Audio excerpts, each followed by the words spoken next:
4 feet high and 8 years old, I had a t-shirt that said, "Anything boys can do, girls can do better." And I didn't really think that I was better than anyone else, but I did believe that I was equally capable. In fact, I firmly believed that anything boys can do, girls can do too. My mom was an incredible single parent who worked full-time to support my sister and I. And so some days I was a latchkey kid. And you rarely see this anymore, but this was totally acceptable in the 70s. And so some days when I was home alone, I would rearrange all of the furniture in my bedroom.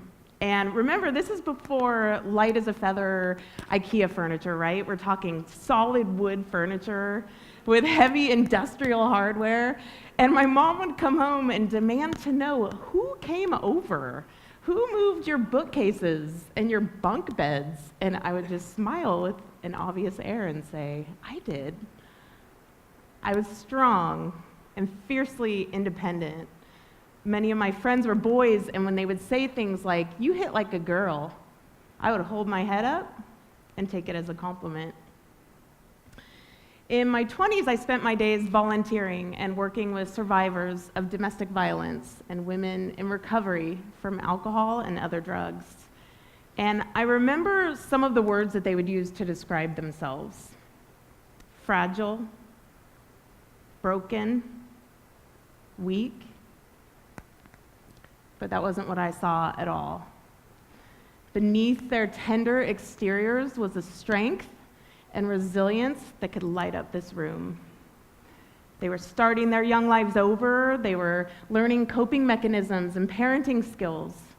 They were joining the workforce. They were incredibly brave, like a girl.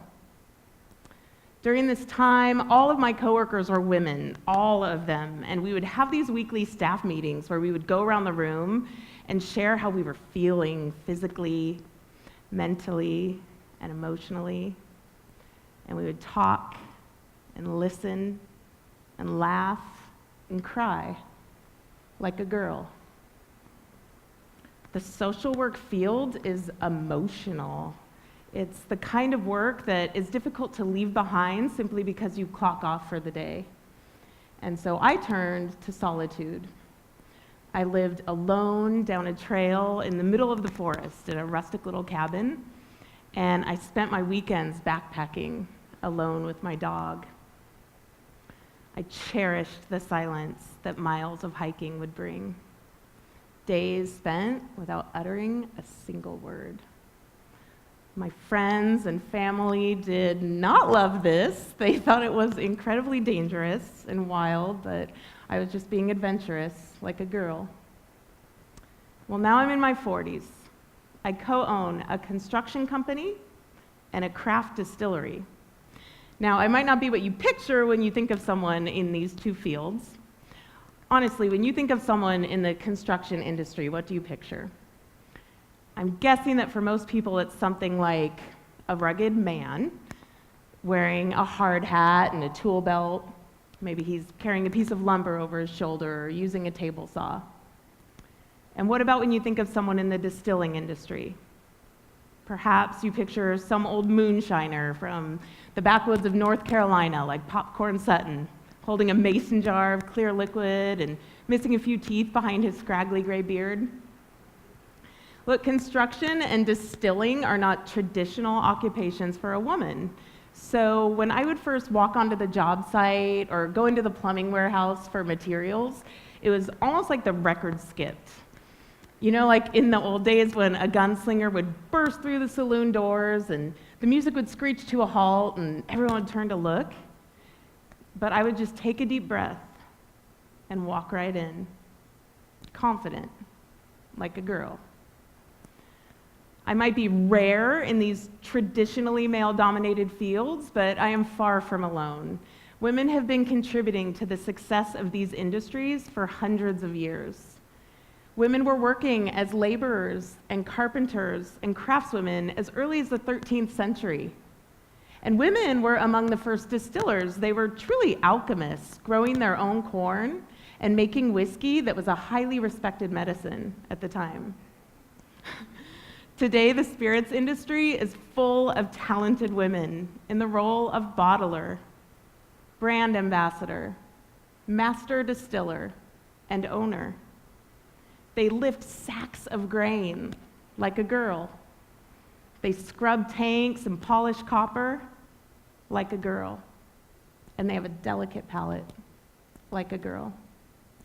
And in the world of construction, there are ample opportunities for women. One of the most encouraging stories is a nonprofit in New York called Non-Traditional Employment for Women, NEW. And their motto is hard hats, strong women, building the future. And they train women as iron workers, plumbers and electricians and green builders, and graduates are making 2 to 3 times more than those in traditionally female-dominated careers. They make a good wage, like a girl. They are determined, like a girl. And they have working hands, like a girl. These are my peers, my role models, and my inspiration. So in honor of girls who become phenomenal women, I'd like to end with my favorite poem by Maya Angelou. Pretty women wonder where my secret lies. I'm not cute or built to suit a fashion model size, but when I start to tell them, they think I'm telling lies. I say it's in the reach of my arms, the span of my hips, the stride of my step, the curl of my lips. I'm a woman. Phenomenal woman, that's me. I walk into a room just as cool as you please, and to a man, the fellows stand or fall down on their knees, and then they swarm around me, a hive of honeybees. I say it's the fire in my eyes, the flash of my teeth, the swing in my waist, and the joy in my feet. I'm a woman. Phenomenal woman, that's me. Men themselves have wondered just what they see in me. They try so much, but they can't touch my inner mystery. And when I try to show them, they say they still can't see.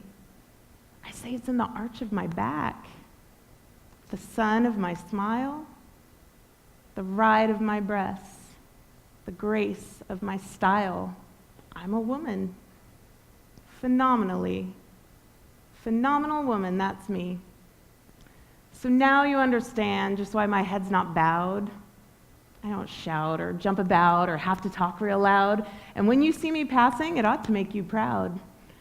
I say it's in the click of my heel, the bend of my hair, the palm of my hand, the need for my care. I'm a woman. Phenomenal woman, that's me.